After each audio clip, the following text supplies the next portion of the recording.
اللہ نے فرمایا وَسَارِعُوا إِلَىٰ مَغْفِرَةٍ مِّن رَّبِّكُمْ، میرے بندو تم اللہ سے معافی مانگا کرو، اللہ سے بخشش مانگا کرو، اللہ سے استغفار کیا کرو۔ وَجَنَّةٍ عَرْضُهَا السَّمَاوَاتُ وَالْأَرْضُ، اور میرے بندو تم جنت کے لیے دوڑ دھوپ کیا کرو، تم جنت کے لیے محنت کیا کرو۔ آج انسان اپنی روزی روٹی کے لیے کتنی محنت کرتا ہے، صبح سے لے کے شام تک انسان محنت کرتا ہے، خون پسینہ ایک کرتا ہے، کس کے لیے؟ دنیا کے لیے، دنیا کی دولت کے لیے، دنیا کے گھر مکان کے لیے، بزنس کے لیے، کاروبار کے لیے۔ اللہ تعالیٰ کہہ رہا ہے وَجَنَّةٍ عَرْضُهَا السَّمَاوَاتُ وَالْأَرْضُ، میرے بندو تم دوڑ دھوپ کیا کرو جنت کے لیے، تم کمپٹیشن کیا کرو جنت کے لیے۔ جو جنت کائنات سے بہتر ہے، جو زمین و آسمان سے لمبی چوڑی ہے، جو زمین و آسمان سے بہتر ہے۔ آج دنیا کی عورتیں جنت کی عورتوں کے سامنے کوڑا ہے، کوڑا۔ دنیا کے پھل فروٹ جنت کے پھل فروٹ کے آگے کوڑا ہے میرے بھائی۔ دنیا کی تمام نعمتیں مل کر کے جنت کی کسی ایک نعمت کے برابر نہیں ہو سکتی ہیں۔ جنت کی نعمت کا تو یہ حال ہوگا، اللہ کے پیارے نبی فرماتے ہیں، صحیح مسلم کی روایت ہے کہ وہ انسان جو ساری زندگی مصیبت میں تھا، پریشانی میں تھا، بیماری میں تھا، اس انسان کو کل قیامت کے دن اللہ تعالیٰ تھوڑی دیر کے لیے جنت میں ڈالے گا، تھوڑی دیر کے لیے اللہ تعالیٰ جنت میں ڈالے گا، اور جنت سے نکالنے کے بعد اللہ پوچھے گا اے میرے بندے حل رأیت شرًا قط، کیا تو نے کبھی اپنی زندگی میں کوئی مصیبت دیکھی ہے، کوئی پریشانی دیکھی ہے، کوئی دکھ دیکھا ہے، کوئی تکلیف دیکھی ہے؟ وہ بندہ جو ساری زندگی پریشانیوں میں تھا، مصیبتوں میں تھا، بیماریوں میں تھا، تکلیفوں میں تھا، وہ بندہ کہے گا ما رأیت شرًا قط، اے اللہ میں نے اپنی زندگی میں کبھی کوئی دکھ نہیں دیکھا، کبھی کوئی پریشانی نہیں دیکھی۔ پچھلے سال میرا پروگرام تھا ہمارے یو پی کے اندر، ایک جگہ پڑتے الہ آباد ایک جگہ ہے یو پی کے اندر، اس کا نام اب بدل کر کے پریاگ راج رکھ دیا گیا ہے۔ وہاں پر ایک نوجوان لڑکا، اس کا نام تھا محمد محسن، ڈاکٹر تھا وہ لڑکا میرے پاس مجھ سے ملنے کے لیے آیا۔ خوبصورت نوجوان لڑکا تھا، فیس بک کے اوپر اس کی آئی ڈی بھی ہے۔ مجھ سے دعا سلام ہوئی، حال چال ہوئی، باتیں ہوئی، اس نے میرا موبائل نمبر بھی لیا، اور آج میں فیس بک کھول کر کے کیا دیکھ رہا ہوں کہ 3-4 دن سے وہ لڑکا بیمار تھا، اس کو ڈینگو ہوا تھا، اور کل اس کا انتقال ہو گیا۔ نوجوان لڑکا 20 سے 25 سال کی عمر ہے میرے بھائیوں، دیندار ہے، با اخلاق ہے، ملنسار ہے، ایک بیماری آتی ہے اور ایک جھٹکے میں اس کو لے کے چلی جاتی ہے۔ سب ٹھاٹ پڑا رہ جائے گا جب لاد چلے گا بنجارا۔ میرے پیارے ساتھیوں، موت کا فرشتہ کبھی بھی ہمارے پاس آ سکتا ہے، وہ یہ پوچھ کر کے نہیں آئے گا کہ عبدالغفار صاحب آپ کے گھر والوں کو آپ کی ضرورت ہے، آپ کے بچوں کو آپ کی ضرورت ہے، آپ کی بیوی کو آپ کی ضرورت ہے۔ وہ یہ بھی نہیں پوچھنے آئے گا کہ ابھی آپ کو تو دنیا کے لیے بہت کچھ کرنا ہے، ابھی آپ کی عمر ہی کیا ہے، موت تو اپنے ٹائم پر آ جائے گی، اور جب موت آئے گی تو پھر ہم کو نیکی کرنے کا موقع نہیں ملے گا، پھر توبہ کرنے کا موقع نہیں ملے گا، پھر سدھرنے کا موقع نہیں ملے گا۔ او نماز سے دور میرے ساتھیو، نماز کی پابندی شروع کر دو اس کے پہلے کہ موت کا فرشتہ آپ کے پاس آ جائے۔ او حرام کام میں ڈوبے میرے بھائیو، حرام طریقے چھوڑ دو، اللہ کے دین کی طرف آ جاؤ اس کے پہلے کہ موت کا فرشتہ آپ کے پاس آ جائے۔ اللہ نے فرمایا حتی اذا جاء احدهم الموت قال رب ارجعون، جب موت کا فرشتہ آتا ہے، جب موت کا ٹائم آتا ہے، تو انسان یہ کہتا ہے کہ اے اللہ مجھے ایک چانس اور دے دے، ایک ٹائم اور دے دے، ایک بار دنیا میں اور بھیج دے۔ قال رب ارجعون، اے اللہ ایک موقع تو مجھے اور دے دے، اس لیے نہیں کہ مجھے اپنی لڑکی کی شادی کرنی ہے، اس لیے نہیں کہ مجھے اپنا مکان بنانا ہے، اس لیے نہیں کہ مجھے اپنا بزنس سیٹ اپ کرنا ہے، اس لیے نہیں کہ مجھے گورنمنٹ جاب کرنی ہے، لعلی اعمل صالحا، اے اللہ مجھے موت کا اندازہ نہیں تھا، میں نے ساری زندگی گناہ کیا ہے، میں نے نافرمانی کیا ہے، میں نے تجھ کو ناراض کیا ہے، اے اللہ تو ایک چانس اور مجھے دے دے، لعلی اعمل صالحا، میں وعدہ کرتا ہوں میں نیک عمل کروں گا، میں تجھے راضی کرنے والا عمل کروں گا، میں ایسا عمل کروں گا جس سے تو راضی ہو جائے۔ یہ کب کہے گا انسان؟ موت کو دیکھنے کے بعد کہے گا۔ اللہ فرمائے گا کلا، ایسا کبھی نہیں ہو سکتا، انہا کلمۃ هو قائلها، اے میرے بندے یہ تو بس تیرے منہ سے نکلنے والی ایک بات ہے، تو آج کہہ رہا ہے، اگر ہم تجھے دوبارہ دنیا میں ڈال دیں گے پھر تو وہی کام کرے گا، یہ تو بس تو بات ہی بات کر رہا ہے۔ وَمِن وَرَائِهِمْ بَرْزَخٌ إِلَىٰ يَوْمِ يُبْعَثُونَ، اور اے میرے بندے اب تیرے پاس موت کا ٹائم آ چکا ہے، اب تو تجھے برزخ میں جانا ہے، اب تو تجھے قبر میں جانا ہے، اب تجھے دنیا کی کوئی طاقت روک نہیں سکتی ہے۔ موت وہ چیز ہے میرے بھائی، آج تو ہم اور آپ اتنے کٹھور دل ہو چکے ہیں کہ قبروں کو دیکھ کر کے اور موت کو دیکھ کر کے بھی ہمارے رونگٹے کھڑے نہیں ہوتے، ہمیں موت یاد نہیں آتی۔ قبرستان میں بیٹھ کر کے لوگ جوا کھیلتے ہیں، قبرستان میں بیٹھ کر کے لوگ شراب پیتے ہیں، قبرستان میں بیٹھ کر کے لوگ حرام کام کرتے ہیں، اتنا سخت دل ہو چکا ہے انسان۔ ارے قبرستان تو وہ جگہ ہے جہاں پر ہمارے باپ دادا دفن ہیں، ہمارے مردے دفن ہیں، اور قبرستان وہ جگہ ہے جہاں دیکھ کر کے ہم کو موت یاد آنی چاہیے۔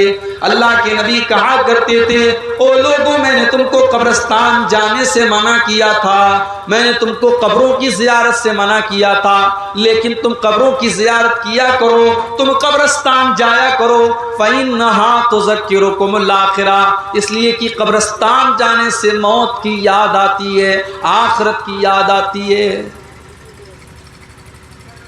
ابن ماجہ کی روایت ہے، ایک انصاری صحابی کا جنازہ ہے، جنازے کو قبر میں اتارا جا رہا ہے، اللہ کے نبی ایک سائیڈ میں بیٹھے ہوئے ہیں، آپ کے صحابہ بھی آپ کے ساتھ بیٹھے ہوئے ہیں، اللہ کے نبی بالکل خاموش ہیں، صحابہ بھی بالکل خاموش ہیں، اور جنازے کو قبر میں اتارا جا رہا ہے۔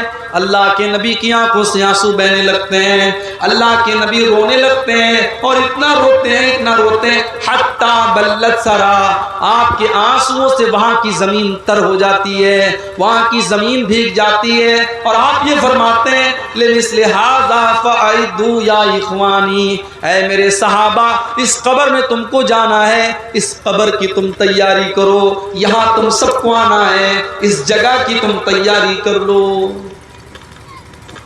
قبر میں کیا کام آئے گا میرے بھائی؟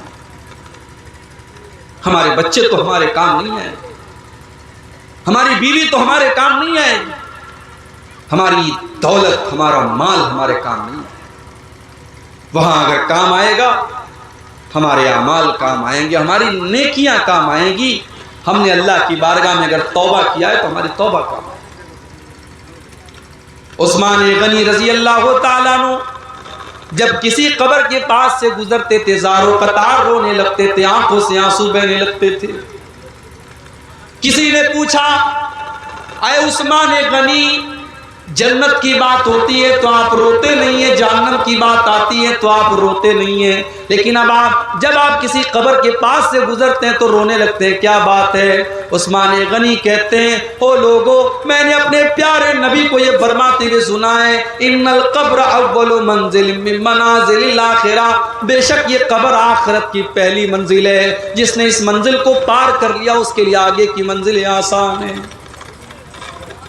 میرے پیارے ساتھیوں، آج بڑے بڑے علماء دنیا سے جا رہے ہیں، جو اللہ کے نیک بندے جن کی دنیا کو ضرورت ہے آج وہ دنیا سے جا رہے ہیں، آپ کے بہار کی سرزمین کے مدھوبنی کے رہنے والے علامہ عزیر شمس رحمۃ اللہ علیہ، جو آپ کے اسی بہار کے سپوت تھے، ہمارے بنارس سے جامعہ سلفیہ سے انہوں نے تعلیم حاصل کی اور پوری زندگی مکہ مکرمہ میں رہے اور وہیں دین کی خدمت کرتے رہے، بہت بڑی بڑی کتابیں لکھی، آج وہ بھی اللہ کو پیارے ہو گئے، آج بڑے بڑے علماء دنیا سے جا رہے ہیں۔ میرے پیارے ساتھیوں، وہ لوگ تو اللہ کے نیک بندے تھے، ہمارا اور آپ کا کیا حال ہوگا؟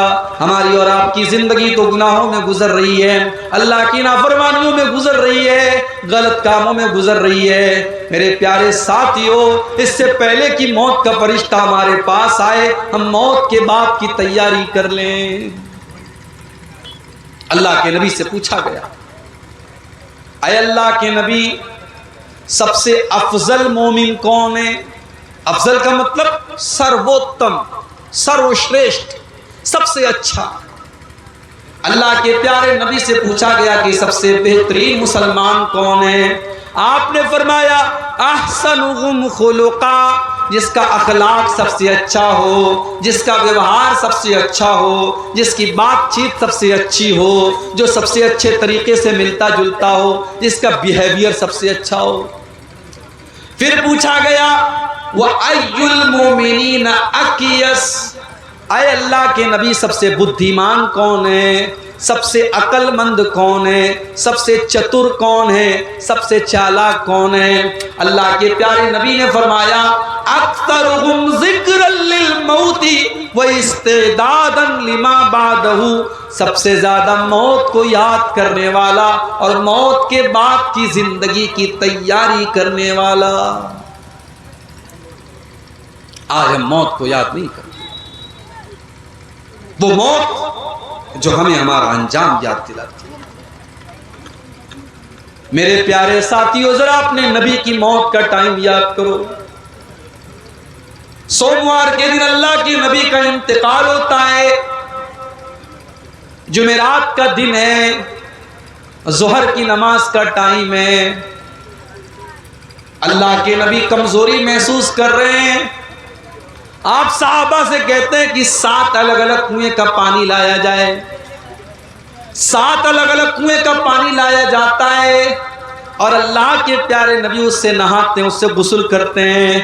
اس کے بعد آپ اپنے سر کے اوپر ایک سفید پٹی باندھتے ہیں، ایک وائٹ کلر کی پٹی آپ باندھتے ہیں اور آپ مسجد میں آتے ہیں، ظہر کی نماز پڑھاتے ہیں اور آپ منبر پر کھڑے ہوتے ہیں اور آپ اپنے صحابہ سے کہتے ہیں او لوگو انا شہید علیکم، کل قیامت کے دن میں تمہارے بارے میں گواہی دوں گا، وَأَنَا فَرَةٌ لَكُمْ، اور میں قیامت کے دن تم سے آگے آگے رہوں گا، وَإِنَّ مَوْعِدَكُمُ الْحَوْضُ، اور اے میری امت کے لوگوں تم سے ملاقات حوض کوثر پر ہوگی، وَلَا أَخْشَىٰ عَلَيْكُمْ أَن تُشْرِكُوا، اے میرے صحابہ مجھے اس بات کا ڈر نہیں ہے کہ تم میرے بعد شرک کرنے لگو گے، وَلَكِنْ أَخَافُ عَلَيْكُمْ أَن تُبْسَطَ عَلَيْكُمُ الدُّنْيَا، مجھے ڈر ہے تو اس بات کا ڈر ہے کہیں تم دنیا کے فتنے میں نہ پڑ جاؤ، کہیں دنیا کی رنگینیوں میں نہ پڑ جاؤ، کہیں دنیا کی آزمائش میں نہ پڑ جاؤ۔ یہ جمعرات کا دن تھا، آخری نماز جو اللہ کے نبی نے پڑھائی تھی، مغرب کی نماز آپ نے پڑھائی تھی جمعرات کی۔ عشاء کی نماز کا ٹائم آیا، حضرت بلال آئے، اے اللہ کے نبی نماز کا ٹائم ہو چکا ہے، لوگ آپ کا انتظار کر رہے ہیں۔ اللہ کے نبی نے پانی منگوایا، غسل کیا اور غسل کرنے کے بعد آپ جب کھڑے ہونے لگے، حدیث کے الفاظ ہیں آپ بے ہوش ہو کر کے گر گئے۔ ہوش آیا، آپ نے پوچھا کہ کیا نماز ہو گئی؟ نہیں اللہ کے نبی نماز ابھی نہیں ہوئی ہے، لوگ آپ کا انتظار کر رہے ہیں۔ آپ نے پھر پانی منگوایا، پھر آپ نے غسل کیا، پھر آپ جب اٹھنے کی کوشش کرنے لگے، چکر آ گیا، غشی آ گئی، پھر آپ بے ہوش ہو کر کے گر پڑے۔ 3 بار ایسا ہوا، 3 بار ایسا ہوا، اللہ کے نبی بے ہوش ہو کر کے گرتے چلے جا رہے۔ جب آپ یہ سمجھ گئے کہ اب آپ نماز پڑھانے کی طاقت آپ کے بدن کے اندر، آپ کی باڈی کے اندر نہیں ہے، آپ نے صحابہ سے کہا کہ وہ لوگوں جاؤ ابو بکر صدیق سے کہو وہ لوگوں کو نماز پڑھائے۔ آپ کی زندگی میں 17 ٹائم کی نمازیں ابو بکر صدیق نے پڑھائی. آپ مسجد میں جانے کی اور نماز پڑھانے کی طاقت آپ کے اندر باقی نہیں بچی تھی. وہ لوگوں، وہ نبی جو ہم سب کے نبی تھے، جو رحمت للعالمین تھے، جو اپنی جان سے زیادہ ہم کو پیارے ہیں، اس نبی کے آخری ٹائم کو ذرا یاد کرو.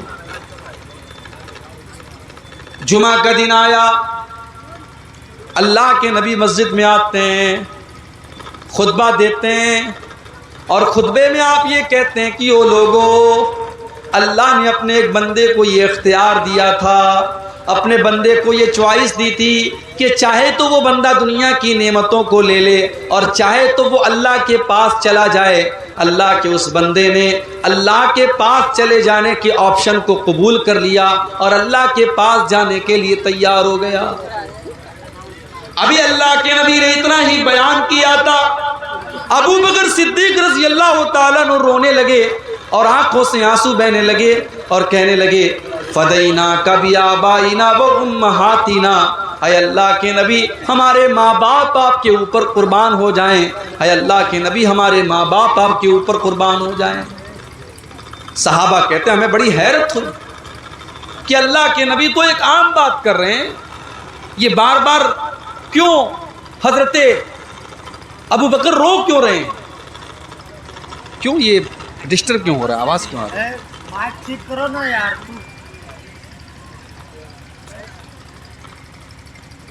حضرت ابو بکر رو کیوں رہے ہیں؟ کیا بات ہے؟ صحابہ کہتے ہیں ہم کو بعد میں یہ احساس ہوا، ہم کو بعد میں یہ پتا چلا کہ اللہ کے پیارے نبی تو اپنے ہی بارے میں یہ بات کہہ رہے تھے کہ اللہ تعالیٰ نے مجھ کو یہ آپشن دیا ہے کہ چاہوں تو میں دنیا میں کچھ اور دن تک زندہ رہوں اور چاہوں تو میں اللہ کے پاس چلا جاؤں. اور اللہ کے نبی نے اللہ کے پاس جانے کو قبول کر لیا اور اللہ کے پاس جانے کو تیار ہو گئے. اپنے اسی خطبے میں آپ نے فرمایا کہ اگر میں دنیا میں کسی کو اپنا خلیل بناتا تو ابو بکر کو بناتا، لیکن میرا خلیل تو اللہ ہے، میرا سب سے خاص دوست تو اللہ ہے. ہاں، اسلام نے جو دوستی ابو بکر کے ساتھ رکھی ہے وہ دوستی برقرار رہے گی، لیکن میرا خلیل تو اللہ ہے، میرا دوست تو اللہ ہے.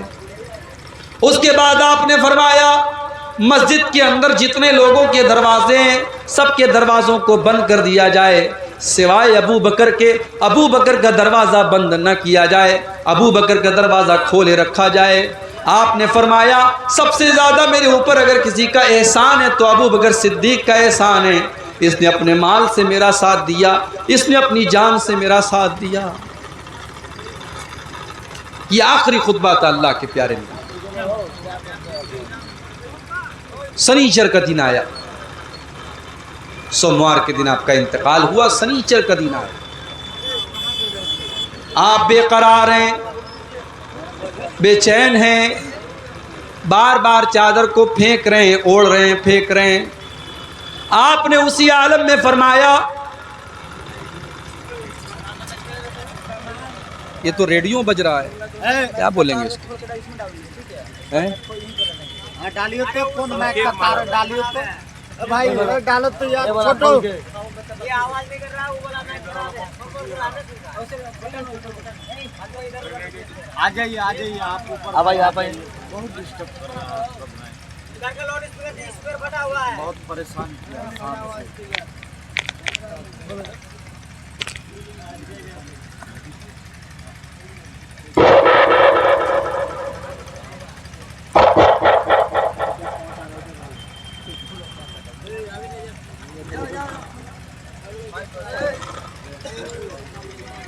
سنیچر کا دن آیا اللہ کے نبی کی زندگی. سوموار کے دن آپ کا انتقال ہو رہا ہے، سنیچر کا دن آیا. آپ بستر پہ لیٹے ہوئے بے چین ہیں، بے قرار ہیں، بار بار اپنی چادر کو پھینک رہے ہیں، اوڑھ رہے ہیں، پھینک رہے ہیں. اسی بے قراری کے عالم میں اللہ کے پیارے نبی فرماتے ہیں لعن اللہ الیہود والنصارى اتخذوا قبور انبیائہم مساجد. اللہ کی لعنت تو یہود و نصارہ کے اوپر انہوں نے اپنے نبیوں کی قبروں کو سجدہ گاہ بنا لیا، انہوں نے اپنے نبیوں کی قبروں کو مسجد بنا لیا۔